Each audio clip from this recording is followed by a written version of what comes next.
Selamat malam, rekan-rekan sekalian. Pertama-tama salam kenal. Nama saya Yosi. Saya sehari-hari sebagai peneliti sebenarnya. Jadi mungkin nanti pengalaman eh, apa namanya eh, materi yang akan saya bawakan akan lebih banyak dari mungkin akan sangat terpengaruh ya dengan bagaimana saya menggunakan dashboard atau khususnya Microsoft Power BI dari perspektif penelitian. Tapi saya juga banyak menggunakan ini untuk manajemen manajemen project khususnya. Jadi mungkin akan lebih banyak ke arah sana, walaupun banyak juga beberapa kali saya memberi consulting atau memberi apa namanya layanan konsultasi untuk beberapa rekan-rekan ya yang punya usaha seperti uh, bisnis-bisnis UMKM lah pada umumnya. Jadi ini menarik menurut saya dengan menggunakan Power BI. Jadi kita nggak aim for higher banget, yang gede-gede banget. Kalau yang udah gede-gede mungkin saya kira tetap bisa pakai Power BI, cuman mungkin akan lebih convenience, akan lebih lebih enak kalau teman-teman bisa menggunakan eh, piranti-piranti yang mungkin yang lain. Tapi kalau untuk scale big data yang nggak big-big amat ya, nggak big-big amat itu maksud saya nggak sampai 10 juta data points dan seterusnya. Nah itu menurut saya pakai Power BI akan lebih lebih convenience. Gitu. Nah jadi saya akan mulai soal apa ya pengenalan piranti visualisasi data dengan Microsoft Power BI. Nah saya beri judul Dashboarding That Matters. Kenapa Dashboarding That Matters? Nah itu akan sangat berkenaan nanti dengan realitas keseharian bagaimana penggunaan dashboard data ini. Saya menggunakan dashboard sudah sejak 2015. Nah, di situ banyak pengalaman-pengalaman unik yang mungkin nanti bisa diskusi bisa kita diskusikan ya terkait keseharian dari uh, dashboard data ini. Jadi sebelum sebelum lebih lanjut mungkin teman-teman akan banyak bertanya apa sih bedanya dashboard atau analytics dashboard, data dashboard, atau mungkin ada yang lain, business intelligence, dan seterusnya. Nah, itu untuk presentasi saya pada malam hari ini, saya akan bilang bahwa akan lebih aman itu kita samakan terlebih dahulu. Jadi, ada perbedaan-perbedaan, tapi akan lebih spesialis, yaitu akan lebih khusus, tapi secara umum saya kira cukup aman kalau kita bilang bahwa semua istilah itu sama. Gitu. Nah, apa itu dashboard? Nah, sebelum kita masuk ke Power BI, saya kira kita lihat dulu apa sih yang selama ini kita pahami sebagai dashboard dan kita bisa lihat kira-kira apa yang sama ya dari perkembangan dashboard itu. Nah, kalau teman-teman lihat ini, saya kira kita pasti ingat ya, itu dashboard di sebelah kiri itu dashboardnya Chevrolet Corvette, dan sebelah kanan itu saya kira dashboard mobil pada umumnya ya. Nah, itu dia menunjukkan speedometer, lalu ada teman-teman lihat di sini ada apa namanya bensinnya dan seterusnya. Nah ini disebut dashboard juga. Nah ini dashboard yang lebih sophisticated ya, yang lebih rumit, lebih kompleks, yang saya kalau ditaruh di situ pun akan jadi kanebo kering juga di situ. Ini dashboardnya pilot, cockpit. Banyak juga apa namanya speedometer speedometer seperti itu. Nah ini kalau di uh, visualisasi data itu banyak disebut dengan gauge, ya. Gauge gitu bahasa Inggrisnya, gauge atau tachometer. Gitu. Jadi dulu saya cuma tahu itu meteran, tapi begitu saya mulai masuk ke dunia visualisasi data, oh itu ada namanya tachometer. Nah ini lebih modern lah mungkin, semuanya serba screen dan seterusnya. Nah kita juga saya kira familiar dengan dashboard ini ya, ini dashboard perkembangan COVID yang sangat banyak dirujuk ya oleh dunia. Jadi John Hopkins, kalau teman-teman lihat di situ ada peta di situ, di tengah-tengah ada peta, lalu di sebelah kanan ada data tentang global deaths, kematian seluruh dunia, bahkan bisa dilihat per negara. Lalu yang sembuh. Lalu di sebelah kiri bisa teman-teman lihat di atas itu ada total confirm, itu dalam bentuk card, namanya kartu data cards. Lalu sebelah kiri itu juga data tables. Nah, jadi teman-teman lihat di sini elemen-elemen dalam dashboard. Nah, ini saya ambilin dari situation room-nya Kementerian Pertanian nih. Nah, ini menjelaskan atau menunjukkan betapa dashboard itu hari ini sudah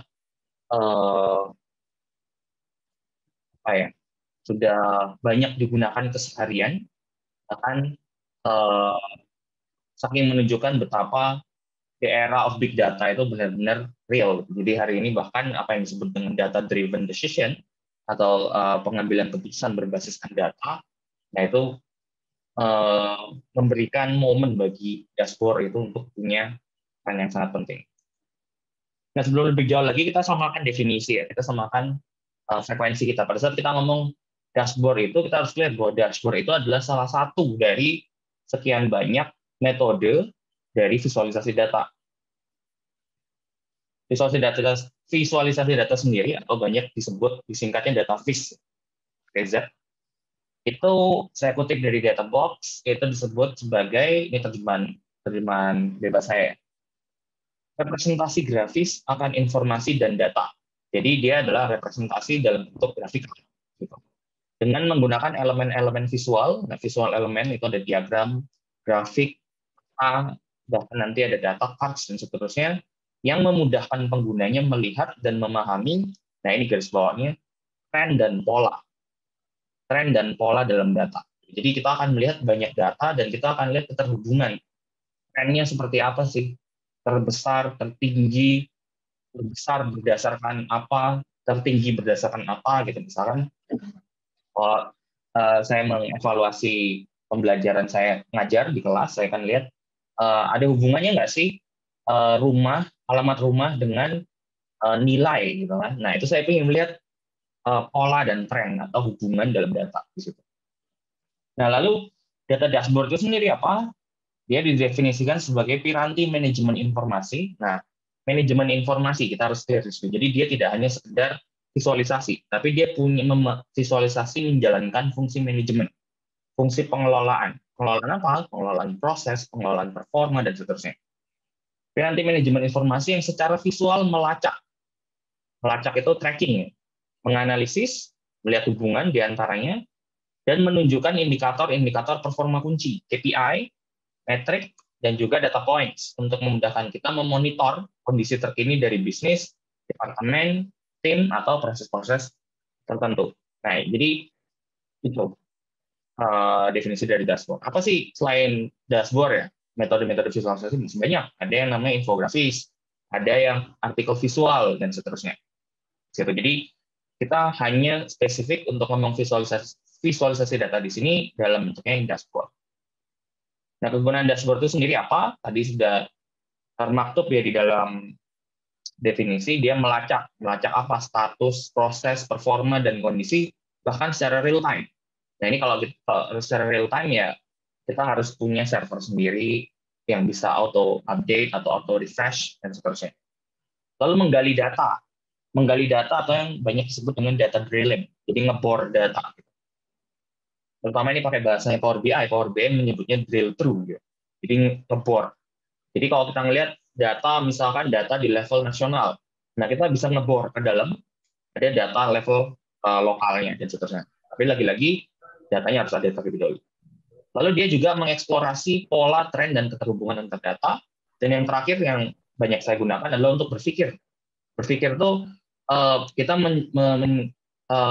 menjelaskan sebuah fenomena pada saat kita mengumpulkan semua datanya, kita bisa mengidentifikasi, oh ini kayaknya ada penyebab, kayaknya ada hubungannya, dan seterusnya. Sehingga dia akan meng-guide kita untuk pencarian-pencarian berikutnya, riset-riset yang berikutnya. Nah, logical flow, nah ini kalau kita pakai lingo atau bahasanya, istilah-istilahnya Power BI. Jadi kita akan mulai dari dataset. Dataset itu bisa Anda dapat dari banyak sumber ya. Excel atau CSV atau text, JSON, SQL, dan seterusnya itu banyak banget. Ada puluhan bahkan yang bisa diambil dari situ, bahkan Power BI juga menyediakan fitur untuk scraping. Misalkan teman-teman mau scraping data dari tabel-tabel yang ada di website, nah itu bisa menggunakan Power BI. Nah, setelah dataset itu apa namanya, setelah dataset itu muncul di upload, nah kita bisa mulai gunakan itu untuk membuat report. Reportnya mau pakai pie chart atau mau pakai cluster chart seperti ini atau pakai bar chart seperti ini, bebas. Nah, pada saat semua report itu sudah kita buat, kita jadikan satu. Nah, inilah akhirnya disebut dengan dashboard. Jadi, dashboard itu kita akan bisa melihat banyak diagram-diagram, grafik-grafik yang tergabung dalam satu gambar, satu screen. Di situ. Nah, ini beberapa sumber untuk belajar data visualization. Saya nggak akan panjang di sini karena itu tugas dari waktu yang lain, saya kira, untuk tentang visualisasi data. Tapi ini beberapa sumber yang menurut saya paling baik ya. Itu jurnal Data Visualization Society, Nightingale, ini ada di Medium. Kalau yang suka Reddit, Data is Beautiful ini sangat-sangat berguna kalau teman-teman ingin dapat inspirasi. Nah, keunggulan Power BI apa sih? Kenapa harus pakai Power BI? Kenapa bukan Tableau? Kenapa bukan Qlik? Ini dulu yang terkenal dipakai sama Ahok. Lalu kenapa nggak Sisense? Sisense ini main baru juga di situ. Kenapa harus Power BI? Nah, saya bukan marketingnya Power BI, jadi saya tidak akan mengeluh-elukan Power BI, tapi tentu juga akan ada beberapa drawbacks ya atau beberapa kekurangan. Tapi kalau teman-teman lihat dari Gartner itu salah satu konsultan IT atau data dan apa yang disebut 4.0 lah, semua itu citranya muncul dalam Gartner gitu. Laporan Gartner tentang Magic Quadrant for Analytics and Business Intelligence Platforms. Nah, itu Microsoft itu yang paling maju, paling advance. Dia masuk dalam kategori leaders bersamaan dengan Tableau dan Qlik. Kalau kita lihat dari, nah ini namanya scatter plot ya. Nah, ini kita harus mulai tahu, oh ini namanya apa sih visualisasinya? Ini namanya visualisasinya scatter plot. Dia akan memplot atau membuat bersejajaran antara dua variabel. Variabel yang pertama adalah completeness of vision. Jadi seberapa komplit sih visinya dan seberapa mampu dia ability to execute, berapa mampu dia mengeksekusi visinya. Jadi visinya bukan hanya sekedar mimpi tapi dilakukan. Nah, kalau dilihat Microsoft ada di sini dan Tableau di sini, Qlik di sini. Yang membedakan Microsoft dengan Tableau dan Qlik itu adalah di seberapa visionary-nya mereka dan kemampuan untuk mengeksekusi. Jadi, nah kenapa seperti itu sih? Kalau saya pribadi sebagai pengguna Power BI, saya stop menggunakan Tableau itu 2-3 tahun yang lalu ya. Itu Power BI itu salah satu hal yang menyebalkan sekaligus yang menarik adalah setiap 1 atau 2 minggu pasti ada update. Setiap 1 atau 2 minggu pasti ada update. Nah, ini yang paling saya sebel dari Power BI adalah kalau saya update dulu ya sampai 2020, baru belakangan membaik. Sampai 2020 saya harus mendownload the entire file installernya sebesar 300-400 megabyte. Setiap kali mendownload, bayangkan kalau saya pakai itu on daily basis, setiap hari, bisa seminggu sekali saya download itu. Baru belakangan bisa di auto update gitu. Jadi kita klik update, dia akan automatically update tanpa harus mendownload ulang. Tapi kalau terlepas dari itu, update-nya cepat banget gitu. Artinya apa? Artinya adalah pengembangan inovasi dari Microsoft Power BI ini bisa dibilang lebih jauh daripada yang lain-lainnya di situ. Bahkan user feedback itu benar-benar sangat-sangat ini kan ya oleh Power BI. Nah itu. Yang lainnya ini semakin personal bagi saya. Apa yang membuat Power BI oke? Saya pernah belajar coding, cuman itu tahun 2004 ya, sampai 2006 gitu. Setelah itu saya pindah jurusan, sehingga keterampilan saya dalam mengcoding itu semakin lemah, tapi logiknya dapat. Nah, saya mencari software-software yang saya nggak perlu coding, tapi saya bisa mendapatkan apa yang saya butuh dapat dari coding. Nah, itulah yang akhirnya saya temukan dari Power BI di situ. Yang pertama. Lalu yang kedua, ekosistem Microsoft ini saya kira kalau kita beli laptop pasti langsung dapat semua gitu, akan dapat Excel, dapat di Excel pun di dalamnya akan dapat Power Query, Power Pivot, dan seterusnya, itu sudah ada. Jadi kita nggak perlu menggunakan yang lain-lain. Bahkan kalau kalau kalau kita lihat di sini, bagi yang akan suka dengan coding atau akan mengeksplorasi bagian coding dari Microsoft Power BI, itu nggak akan kesulitan, gitu. Apalagi sudah terbiasa dengan melakukan coding-coding atau penulisan formula di dalam Excel. Karena logika DAX, namanya DAX, Data Analysis Expression, itu pengembangan lebih lanjut dari Excel Logic. Gitu. Lalu nomor dua adalah Power Query. Power Query itu fitur dalam Excel mulai tahun 2016 dia sudah embed di dalam Microsoft Excel, dan itu adalah yang menurut saya ya itu paling powerful karena saya bisa cleaning data tanpa harus mengetik-ketikan formula bahkan gitu. Jadi hanya klik. Cuman tentu kita harus tahu logiknya dulu. Power Pivot ini untuk bukan data mode ya, sorry, itu harusnya data model. Memodel data, nanti saya bahas sedikit tentang data modeling. Dan per hari ini baru tadi pagi saya dapat apa namanya ininya beritanya bahwa pivot table Excel itu bisa dihubungkan hari ini dengan Power BI per hari ini. Saya belum coba, tapi itu menarik, idenya sangat menarik banget gitu. Karena bagi yang mengguna Excel saya kira dan sudah menggunakan itu sehari-hari, pivot table itu sangat berguna untuk quick analysis gitu, tanpa perlu visual-visual yang banyak gitu. Nah itu keuntungan dari Microsoft. Tapi yang menurut saya yang paling menarik dari Microsoft Power BI, bahkan saya membuat saya cukup yakin saya belum akan berpindah software dulu, sekalipun ada Tableau dan seterusnya. Yang menurut saya paling oke adalah apa visual di dalam Microsoft Power BI itu sangat banyak. Di Microsoft itu cuma ada 16, di Excel itu cuma ada 16, di Tableau itu kalau saya nggak salah cuma ada 20 sekian. Dan kalau kita mau bikin visual yang lain di Tableau, Anda harus paham logika, Anda harus paham trigonometri, Anda harus paham matematika dasar lah, dan seterusnya. Jadi untuk bisa, khususnya trigonometri, sin, cos, tangen, dan seterusnya. Saya pernah ikut kursusnya itu kan, buset, ini lebih banyak waktu saya habis ke situ ketimbang saya mikirkan tentang visualisasinya. Gitu. Nah, sementara di dalam Microsoft Power BI, komunitasnya hidup banget. Gitu. Sehingga orang bisa bikin visual, dikirim ke Power BI, disertifikasi, masuk. Dan prosesnya cepat. Bahkan kita bisa mengeksplorasi visual-visual yang baru di situ. Sehingga ini tadi, more visualizing dan less coding. Nah, hal yang lain yang menurut saya menarik adalah ini. Keseharian seorang data scientist, saya kira, ini joke-nya ya, ada joke bahwa data science is 80% preparing data, 20% complaining about preparing data. Dan benar, itu keseharian saya dalam handling data dengan klien-klien atau dengan penelitian-penelitian itu lebih banyak komplain datanya nggak cocok, datanya tipenya nggak lengkap, ada yang angka ada pakai titik, pakai koma, ada yang pakai koma 00, ini gimana ini? Kalau cuma 10-100 nggak masalah. Gimana kalau ribuan? Gimana kalau jutaan? Kan males gitu ya untuk kita membersihkan. Sementara visualisasi data itu nggak akan bisa berjalan mulus kalau kita tidak datang dengan data yang bersih, data yang sudah kita utak-atik di situ. Nah itu. Nah, dengan Power BI itu terutama dengan fitur Power Query yang embedded di dalam Power BI, nah itu dengan sangat nyaman, convenient, saya bisa membersihkan data itu tanpa harus pikir formula gitu. Jadi yang saya perlu pelajari hanya menggunakan panel-panel ini gitu.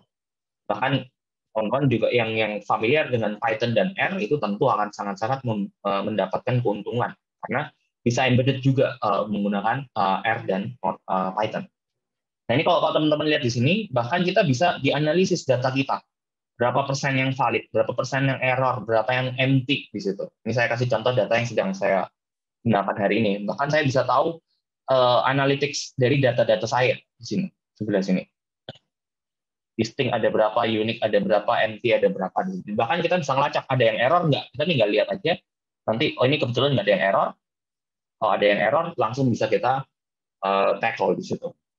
Nah, itu keunggulan dari Power Query di dalam Power BI. Kita bisa lihat transpose, bisa unpivot, mempivot data, mengunpivot data, mau split column, dan seterusnya. Bahkan teman-teman bisa mengekstrak angka atau string tertentu atau data tertentu dari dataset yang teman-teman punya. Jadi click and clean, sehingga no coding ya tentu akan lebih oke kalau teman-teman bisa coding, tapi secara basic, secara dasar teman-teman nggak perlu menuliskan rumus atau coding apapun. Yang penting teman-teman tahu menggunakan panel dan tahu logika dari membersihkan data di situ. Untuk data modeling pun kita sangat dibantu dalam Power BI ya. Ini mungkin agak advance. Jadi satu tabel aja nggak cukup. Kita menghubungkan tabel-tabel. Ada joke-nya itu kan.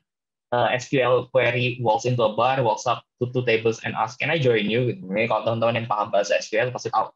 Join tables, bahkan di Excel itu ada table join, left join, outer join, dan seterusnya. Jadi kita menggunakan tabel-tabel yang banyak. Misalkan tabel penjualan, tabel customer, tabel wilayah, tabel daerah. Nah ini kalau dijadiin satu tabel panjang, bakal lemot Power BI kita di situ. Sehingga perlu dicacah-cacah, perlu dipisah-pisah. Gitu. Jadi seperti itu. Bahkan dari beberapa komentator, yang paling oke untuk Power BI itu adalah apa yang disebut dengan star schema. Jadi ada data tabel fakta, ada tabel dimensi. Jadi ada dimension table, set tables, dan sebagainya. Ini saya kira udah mulai masuk ke domain database. Gitu. Cuman itu tadi, data visualisasi itu hanya akan jalan kalau model datanya udah benar. Itu kalau data Anda banyak ya. Tapi kalau datanya nggak banyak-banyak amat, ini bisa di-skip. Dan datanya udah bersih. Gitu. Nah, poin saya adalah dengan Power Query, itu bisa membantu kita untuk membersihkan, dengan Power Pivot untuk memodel data. Dan dua-duanya udah embedded di dalam Power BI. Tukang coding pun bisa juga welcome di situ. Di Power Query, teman-teman, ada yang namanya bahasa M, itu bahasa Power Query. Lalu di Power BI-nya sendiri ada DAX, Data Analysis Expression, itu. Lalu untuk visual level itu bisa pakai R, Python, dan SQL juga ada. Jadi intinya kalau teman-teman nggak bisa coding, tetap bisa menggunakan ini dengan optimal, tapi kalau yang bisa coding, akan bisa memaksimalkan ini jauh lebih leluasa. Nah, fitur-fitur dashboard analitik. Yang pertama judul. Nah, ini sering. Saya pernah presentasi di hadapan orang-orang yang penting lah gitu. Terus saya kasih dashboard, nggak ada judulnya.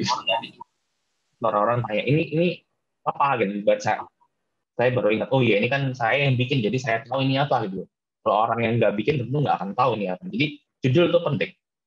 Kedua, objek visual, data cards, filter, slicer, search box, dan data itu sendiri. Saya asumsikan teman-teman yang ambil kursus Power BI itu tidak lagi bertanya tentang datanya ini baik atau benar dan seterusnya, itu di luar pertanyaan dari kursus ini. Karena kursus ini hanya bicara soal bagaimana memvisualisasikan data dalam bentuk dashboard. Nah, ini objek-objek visual, teman-teman bisa belajar sendiri di Database Catalog. Saya kasih linknya di situ. Ini logika visualisasi ya, supaya teman-teman bisa lebih jauh. Nah, data cards yang menarik di dalam Power BI adalah fitur data cards-nya itu oke banget. Dan lagi-lagi tanpa coding. Ini yang sebelah kanan itu ada satu visual di dalam data cards yang bisa kita pakai di Power BI, yang bisa kita pilih yang sebelah kanan. Slicer dan filter, ini salah satu fitur yang sangat-sangat krusial di dalam Power BI. Sekedar tahu aja, filter itu adalah penyaring data berdasarkan variabel atau dimensi tertentu, dan dia bisa berlaku di beberapa level. Jadi bisa difilter di level visualnya aja. Saya mau memfilter berdasarkan tahun, berdasarkan bulan, berdasarkan wilayah, dan seterusnya. Tapi juga bisa di level halaman laporan. Halaman laporan itu di semua ini akan berlaku di situ. Tapi bisa juga berlaku di dashboard. Jadi dalam satu dashboard bisa aja ada 4 halaman laporan, 5 halaman laporan, dan seterusnya itu bisa kita lakukan. Slicer itu filter dalam bentuk widget, dalam bentuk, nah ini nih slicer. Sorry. Ini filter, sebelah kanan ini filter. Nah, di dalam Power BI, ini yang disebut slicer. Nah, ini slicernya kita bisa banyak slicer seperti ini. Kita mau slice berdasarkan apapun, bisa hierarkis, itu semua bisa kita lakukan sejauh logika slicing kita benar. Sudah selesai, mau diapain? Setelah kita selesai, kita bisa embed. bisa di-embed di video ini Anda sendiri, website Anda sendiri. Ntar keluarnya kayak gini, kotak seperti ini. Ini nanti tinggal di-embed aja iframe seperti itu. Nah, ini beberapa contoh ininya. Nanti teman-teman dapat kode embedding-nya, HTML-nya. Untuk mempublish, kita akan bisa publish tanpa di website kita bisa pakai website-nya, servernya, cloud servernya Power BI. Jadi pada saat kita klik publish to web, kita kasih linknya ini nanti bisa kita bagikan ke orang-orang banyak. Tapi hati-hati, kalau datanya confidential, sebaiknya tidak menggunakan ini. Nah, ini contoh yang pernah saya bikin untuk saya bikin waktu itu untuk film Indonesia ya. Teman-teman bisa cek sendiri di ini linknya.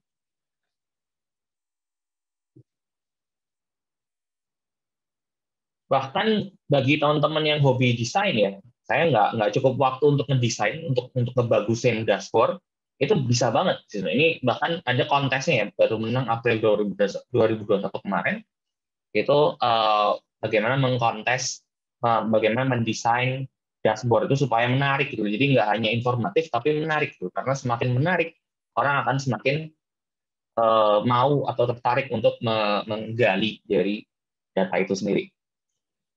Bahkan bisa dibuat seperti ini. Gitu. Nah, sebelum mengakhiri, saya mungkin kasih tunjuk satu use case ya, atau contoh penggunaan ini yang pernah saya pakai.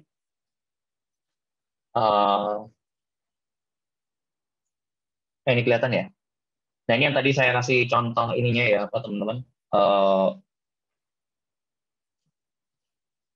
Nah, ini penggunaan untuk menganalisis ya. Jadi saya diminta untuk membuat dashboard data untuk data dari film Indonesia tahun 79 sampai 2018. Ini terbuka untuk umum.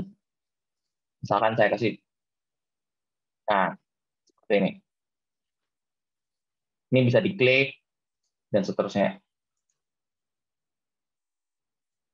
Nah, ini untuk menganalisis. Tapi kalau kita mau mencari misalkan, itu kita juga bisa melihatnya seperti ini. Dia akan banyak any slicer. Saya pakai slicer banyak. Misalkan saya mau melihat yang laki-laki. Nah, di sini bisa ada slicernya untuk per tahun. Saya mau tahu artis-artis yang kelahiran 2000 sampai 2010. Nah, di sini akan kita otomatis terslice. Sini. Nah, ini tentu lagi, kalau ini online ya, akan butuh internet. Kalau offline akan butuh RAM. Gitu. Jadi, tetap pengaruh. Nah, saya mau melihat misalkan sutradara laki-laki tahun 2010 sampai 2000 sampai 2010. Nah, ternyata ada di sini. Nah, itu contoh. Jadi ini bisa kita slice. Lalu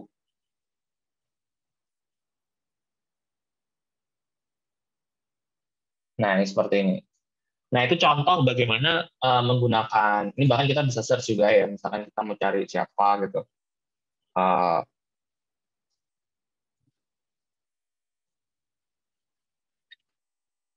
Ahmad Suratmo dan sebagainya. Nah, ini kita bisa gunakan itu. Gitu. Nah, contoh terakhir dari saya mungkin ini yang untuk analisis. Nah, kebetulan saya hari-hari ini lagi memanage sebuah project. Nah, saya bisa tunjukkan penggunaan dashboard untuk mengelola project. Nah, ini project yang kita bisa lihat penggunaan project ini untuk, jadi kami sedang ada project untuk menghubungkan usaha besar dengan UMKM. Nah, kita melihat, kita kirim nih, kita mengirim surat kesediaan partisipasi. Nah, saya bisa lihat berapa yang bersedia, berapa yang harus kita konsultasikan ke BKPM, berapa yang menunggu konfirmasi. Nah, ini semua bisa kita klik di sini. Dari semua yang bersedia, itu siapa aja sih yang mengirimkan? Oh, orangnya ini. Seperti ini. Slicer. Jadi setiap visual ini juga berfungsi sebagai slicer gitu. Ini yang apa? Membuat dashboard dari Power BI ini akan menjadi sangat-sangat interaktif. Kita bisa mencari berdasarkan wilayah, misalkan kita bisa mencari berdasarkan nama dan seterusnya. Itu semua yang penting kita update dengan baik situ.